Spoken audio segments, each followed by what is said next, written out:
We've hit another inconsolable point in our fight against the coronavirus pandemic, as over 100,000 of our friends, neighbors, and family members are now dead from this virus.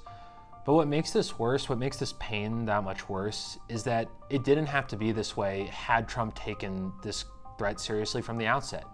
If he had actually listened to the experts, if he had taken the warning seriously as far back as January, we wouldn't be in this situation. We have studies coming out now showing that had he acted 1, maybe 2 weeks earlier, we could have saved tens of thousands of lives, but that's not what he did.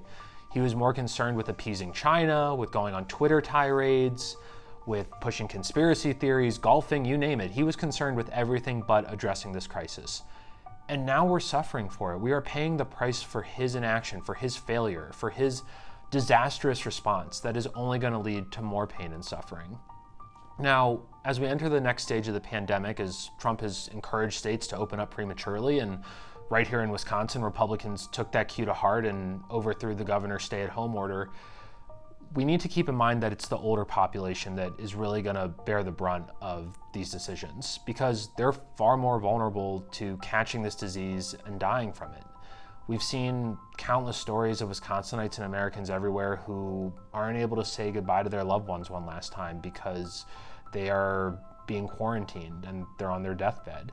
And that's going to continue because there's no plan now to properly reopen from the Republicans. You have Trump encouraging people to not adhere to things like wearing a mask. He's mocked people for that. We've seen the photos and videos of people crowding around like we're not in the midst of a pandemic, and it's going to lead to more death. And we really only have one shot to get this right.